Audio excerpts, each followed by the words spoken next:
Paps, share ko lang, kapag nagmamadali na tayo tapos paglabas natin flat pala yung ating gulong, kailangan natin ng ganito pang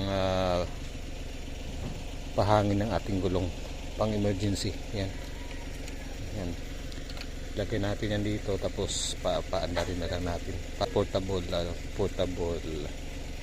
inflator, pampahangin natin. Sisit mo lang siya ang anong PSI ang gusto mo, tapos pinutin mo lang start. Ayan lang, hanggang umabot siya sa tamang hangin.